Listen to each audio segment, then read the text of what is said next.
এই পানিটা যখন জমিনে পড়ে যায়, জমিনের উর্বরতা শক্তি বৃদ্ধি হয়ে যায়, সেখানে সুন্দর সুন্দর চারা রোপণ করা হয়, চারা থেকে ছোট্ট ছোট্ট গাছ তৈরি হয়।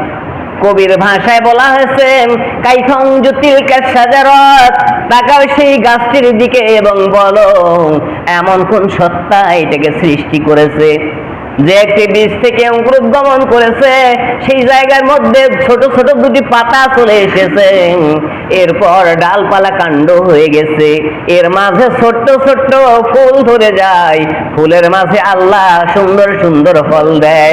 এই ফল বান্দার জন্য খাওয়ার সুফায়সালা, বলুন সুবহানাল্লাহ। একটু ভেবে দেখেছি আমরা এই কথাটা।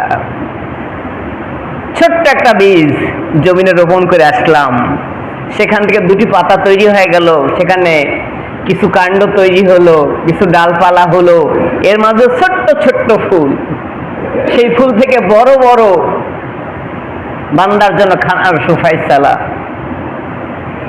জমিন দিয়ে এক বান্দা হেঁটে যায়, মাঠের দিকে তাকায় আর বলে আল্লাহ কি না ভুল করেছে, এত বড় একটা বটের গাছ আর ছোট্ট ছোট্ট ফল, আর জমিনে অনেক বড় বড় তরমুজের গাছ।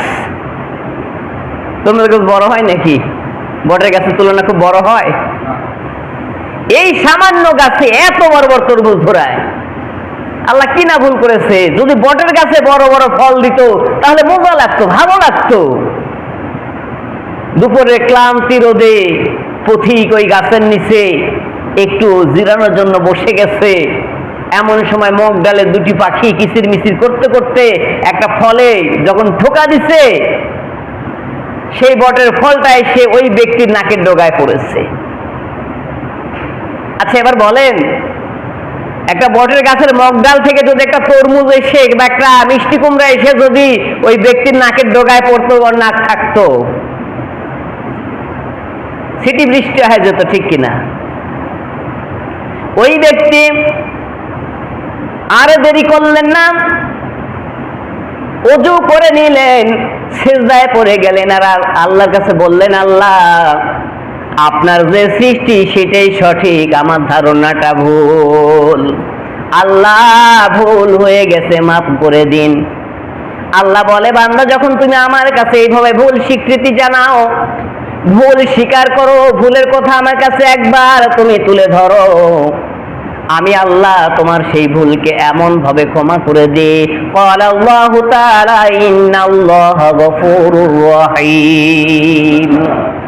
আমার আল্লাহ বলে বান্দা তুমি যখন ভুল স্বীকার করে থাকো, এই ভুল স্বীকার করার পর আমি আল্লাহর কাছে যখন ক্ষমা চাও, আমি আল্লাহ তোমার বান্দার সকল গুনাহ মাফ করে দেওয়ার জন্য প্রস্তুত হয়ে যাই। বলুন সুবহানাল্লাহ। বান্দা বুঝতে পারলেন আল্লাহর সৃষ্টি ঠিক, বান্দার ধারণাটাই সম্পূর্ণটাই ভুল, কথা ঠিক কিনা? কবি বললেন কাইফাং জুতিলকা শাজারাত, তাকাও সেই গাছটির দিকে এবং বলো ওই সেই কোন সত্তা, যে সত্তা ছোট্ট একটা বীজ থেকে অঙ্কুরোদ্গমন করেছে এবং সেই গাছে সুন্দর সুন্দর ফলের সুফায়সালা করে দিয়েছে, এমন কোন সত্তা, সেই কথা তোমরা একবার স্বীকার করে নাও। ও বন্ধুগণ, আল্লাহ পাক রব্বুল আলামিন জমিনে পানিটা যখন এইভাবে বেষ্টন করে ছেড়ে দেয়, এত সমান ভাগে ভাগ করে দেয়, কথা কম বেশি হয় না, কোথাও একটু কম বেশি হয় না। আমরা মসজিদে অনেক সময় তাবারক নিয়ে আসি, সিন্নি নিয়ে আসি, হাদিয়া নিয়ে আসি না?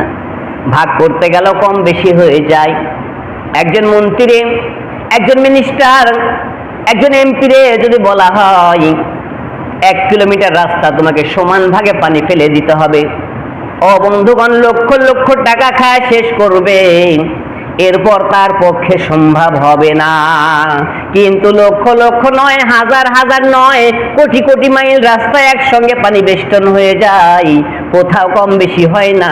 কে ইহুদি কে খ্রিস্টান সেটা ভাগ হয় না, কে হিন্দু কে বৌদ্ধ ভাগ হয় না, কে মুসলমান কে বেজাত কে অন্য জাত সেটাও কিন্তু ভাগ হয় না।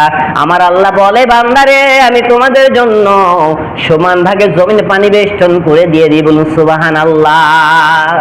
আর এর এর কারণ হলো এটাই, জমিনে যখন পানি পড়বে, জমিনের পানি পড়ার সঙ্গে সঙ্গে জমির উর্বরতা আসবে, সেখানে ফসল ফলাদি ফলবে, সেটা খেয়ে বান্দা জীবিকা নির্বাহ করবে।